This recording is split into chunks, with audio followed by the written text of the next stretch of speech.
토트넘에서 챔피언십 퀸즈파크 레인저스로 임대를 떠난 양민혁이 손흥민과 이강인에게 고마움을 표시해 관심을 모았습니다.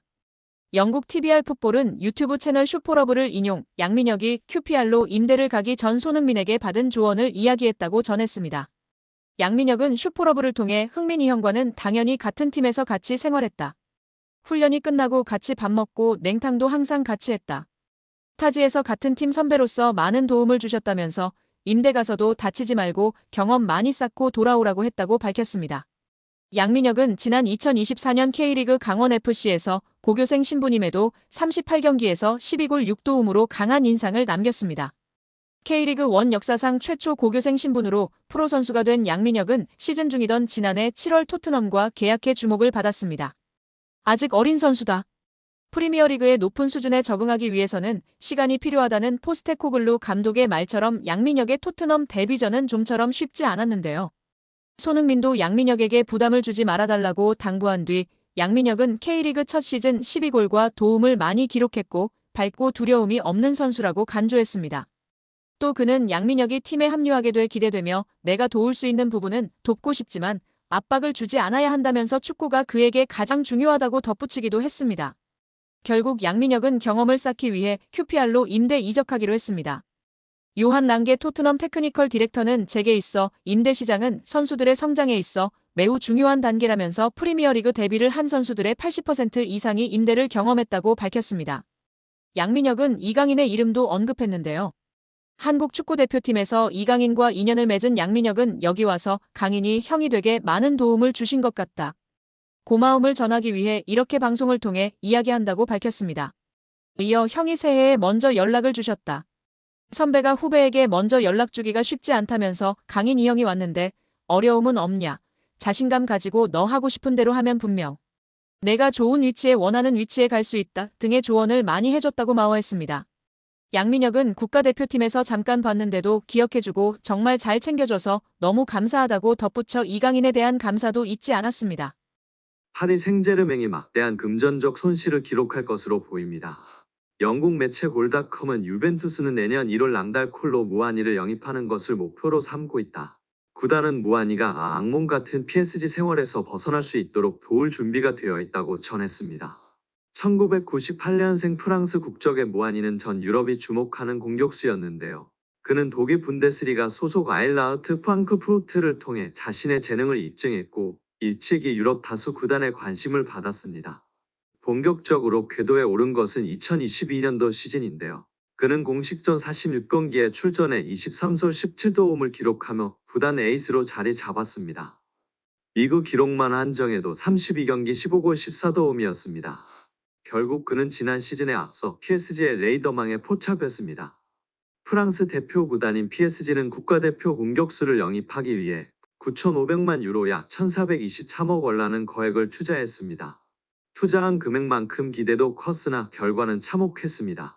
무하니는 2023년도 시즌 40경기에 출전해 9골 6도움을 기록했습니다. 데뷔 시즌이라는 점에서 한 시즌 더 기다려줘야 한다는 의견이 있었으나 올 시즌 역시 10경기에서 2골을 기록하는 데 그치고 있습니다. PSG는 올 시즌에 앞서 지난 수년 동안 구단 최다 득점자로 활약한 바 있는 킬리안 음바페를 떠나보냈습니다. 심지어 시즌 초반 무하니의 강력한 경쟁자였던 곤살로 하무스가 부상으로 그라운드를 떠나 있는 상태입니다. 그럼에도 루이스 엘리케 감독은 무하니에게 기회를 주는 대신 이강인, 마르코 아센시오를 가짜 9번으로 활용하는 방안을 택하고 있습니다. 특히 이강인이 전방 공격수 포지션에 익숙해짐에 따라 출전 시간이 더욱 줄어들고 있습니다. 무하니의 현재 입지를 엿볼 수 있는 대목입니다. 그러면서 자연스레 이적설이 고개를 들고 있는데요. 유벤투스를 필두로 다양한 프리미어리그 구단들이 그에게 접촉했다는 보도가 반복적으로 쏟아지고 있습니다.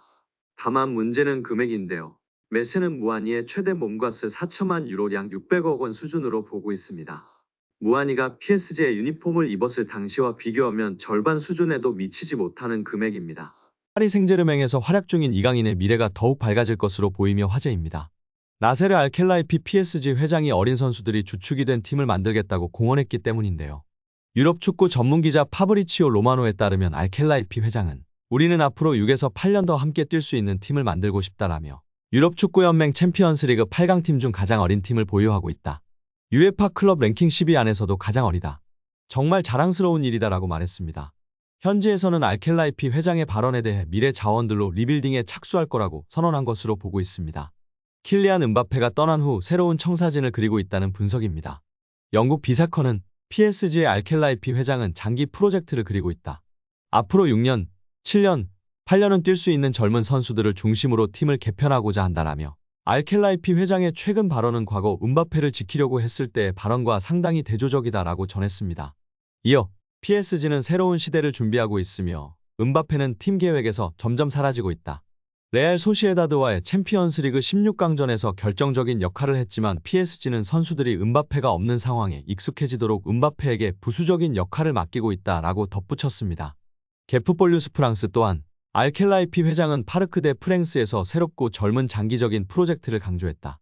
레알 소시에다드전에 출전한 PSG 선수들의 평균 연령은 23세 361일로 챔피언스리그에서 구단 역사상 최연소 선발 명단이었다. 경기 후에도 알켈라이피 회장은 라커룸을 찾아가 선수들에게 부담 갖지 말라고 격려했다라며 현재 PSG가 리빌딩에 돌입했다고 설명했습니다. PSG의 최대 목표는 챔피언스리그 우승입니다. 프랑스 내에서는 적수가 없지만 유럽 무대에서는 힘을 쓰지 못했는데요. 2019년도 시즌 준우승이 가장 좋은 성적이었습니다. 알켈라이피 회장은 급하게 도전할 생각이 없습니다. 시간이 조금 걸리더라도 미래를 보장할 수 있는 선수들로 팀을 만들어 계속 도전하겠다는 입장입니다. RMC 스포츠에 따르면 알켈라이피 회장은 선수들은 매 경기 승리를 원하지만 현실적이어야 한다. 우리는 팀을 구성하는 과정에 있으며 선수들 대부분이 어리다. 새로운 팀을 만드는 과정이기 때문에 쉽지 않다라며 팀을 만들었다고 해도 선수들이 준비가 된 것은 아니다라며 충분히 기다릴 필요가 있다고 강조했습니다. 회장이 직접 젊은 선수들로 개편하겠다는 뜻을 밝힌 만큼 이강인의 미래도 좀 더 밝아질 것으로 기대되고 있습니다. 2001년생 이강인은 얼마 전 23번째 생일을 맞았습니다. 알켈라이피 회장이 언급한 6에서 8년 동안 활약할 수 있는 선수에 부합하는 나이대입니다. 잉글랜드 카디프에서도 뛰었고 국가대표팀 출신으로 훌륭한 미드필더였던 김보경 선수인데요. 김보경 선수는 이강인을 향해 훌륭한 선수들을 많이 봐왔는데 이강인 선수를 처음에 보고 퍼스트 터치가 다른 점에서 정말 크게 될 선수라고 생각했다고 발언하며 큰 관심을 받았습니다. 세계적인 선수들의 퍼스트 터치를 보는 것 같았다며 완전히 다른 클래스라고 극찬하며 화제가 되었었습니다.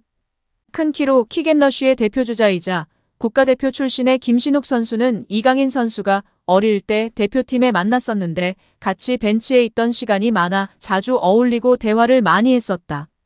그 친구는 축구 재능은 말할 것도 없고 선배나 다른 선수들에게 먼저 다가가고 말을 걸고 애교 부리고 예의 바르게 하는 모습을 보며 얘는 정말 대성할 것 같다라는 생각이 들었다고 발언했었습니다.